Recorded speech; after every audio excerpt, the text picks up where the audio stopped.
করোনার সময় সিলেট উসমানী ইন্টারন্যাশনাল এয়ারপোর্টের খাম বন্ধ হইছে না। এই সময় রানওয়ে বড় করা আর শক্তি বাড়ানির খাম সহ এয়ারপোর্ট বহুত খাম হইছে। ও কারণে উসমানী এয়ারপোর্ট থেকে লন্ডনের হিথ্রোত বিমানের ডাইরেক্ট ফ্লাইট চালানি সম্ভব হইছে। প্রতিমন্ত্রী কইছেন উসমানী এয়ারপোর্টও যে টার্মিনাল আছে ইটা দিয়ে আসলে ডোমেস্টিক ফ্লাইট চালানি যায়, ইন্টারন্যাশনাল ফ্লাইটের লাগে এটা মোটেও জুইত নাই। এর বাদেও লন্ডনের ডিপার্টমেন্ট অফ ট্রান্সপোর্টের লগে চলা পরামর্শ করিয়া তার কথা মতো এই টার্মিনাল দিয়ে ইন্টারন্যাশনাল ফ্লাইট চালানিওর। মাহবুব আলিয়া কইছেন উসমানী এয়ারপোর্টও নয়া ইন্টারন্যাশনাল টার্মিনালের কাম শুরু হইছে। 116টা পাইলিংগর মাঝে আজ ফয়লা পাইলিংগর কাম শুরু হইল। খুব কম সময়ের মাঝে এই কাম শেষ করার চেষ্টা করা হইব। এর বাদে খালি হিথ্রো নাই, দুনিয়ার বহুত জায়গাতেও সিলেট থেকে ডাইরেক্ট ফ্লাইট যাইব। সিং মোহাম্মদ মাহবুব আলী। সরাসরি ফ্লাইট অপারেট করতে পারতেছে আমরা হিথ্রো থেকে সিলেটে।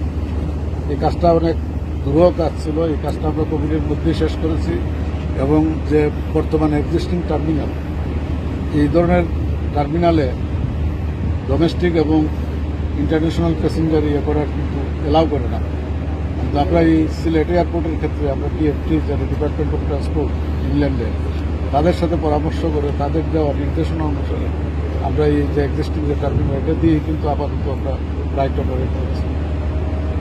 এর মধ্যেই এই কাজ শুরু হয়েছে। আমাদের কন্ট্রাক্টররা তারা কাজ আজকে প্রথম যে বোরিং দেখলেন আপনারা নিজেরাও, এখানে 1600 পাইলিং হবে।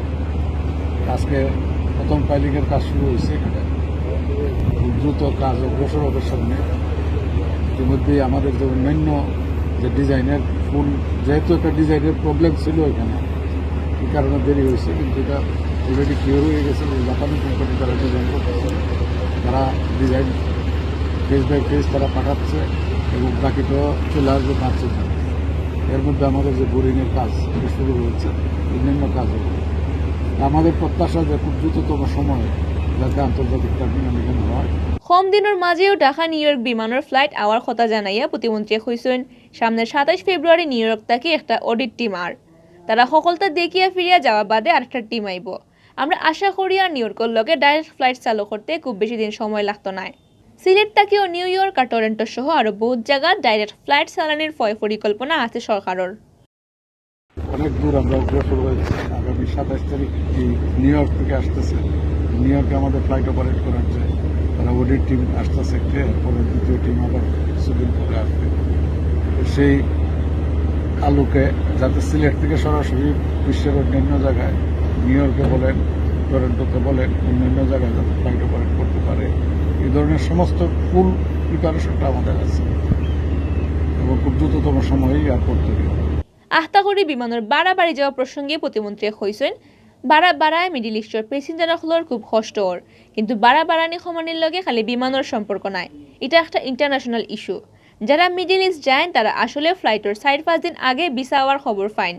ও কারণে কম সময়ের ভিতরে টিকিট কাটতে গিয়া তারা বেশি টাকা খরচ করতে হয়, কিন্তু 1.5-2 মাস আগে টিকিট কাটা গেলে তারা আধা দামে টিকিট পাইলাও না। বিমানের ভাড়া লইয়া মানুষের কষ্টের ব্যাপারে প্রধানমন্ত্রী অবগত আছেন জানাইয়া মন্ত্রী কইছেন প্রবাসী কল্যাণ মিনিস্টার মাধ্যমে মিডিল ইস্ট যাওয়া প্যাসেঞ্জারসকলের কিলান সাহায্য সহযোগিতা করা যায় অত চিন্তা ভাবনা চলের। করোনার কারণে একবাইদে বহুত দিন বাদে ফ্লাইট চালু হয়েছে, আর একবাইদে ঢাকা এয়ারপোর্টও খাম চলায় ফ্লাইটও বাড়ানি যান না। এয়ারপোর্ট পুরাপুরি ঠিকঠাক হয়ে গেলে সমস্যা বহুত কমে আইব।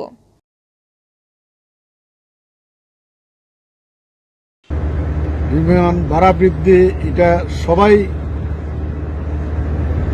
সংবেদনশীল। আমরা সবাই, যেহেতু মধ্যপ্রাচ্যে আমাদের শ্রমবাজারে অধিক সংখ্যক লোক কাজ করে, তাদের পক্ষে এটা খুব কষ্টদায়ক হয়।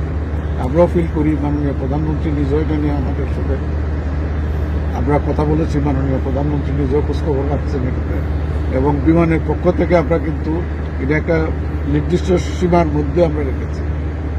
কিন্তু বিমানের ভাড়া বৃদ্ধির যে প্রক্রিয়াটা, এটা শুধু বিমানের একা না, এটা আন্তর্জাতিক ব্যবহার। একই ভাড়া ডিসেম্বরের 18 তারিখ একটা সিট পার্টিকুলার একটা প্যাসেঞ্জার নিয়েছে কিন্তু সম্ভবত 28 বা 30,000 টাকা, কিন্তু অন্য আরেকজন প্যাসেঞ্জার এটা 70,000 টাকা নিতে হয়েছে। যত আগে 1 মাস, 1.5 মাস, 2 মাস আগে যদি আপনি টিকিট করেন সেক্ষেত্রে এক ধরনের রেট, আবার 2-3 দিন আগে যদি টিকিট করেন সেক্ষেত্রে অন্য ধরনের রেট।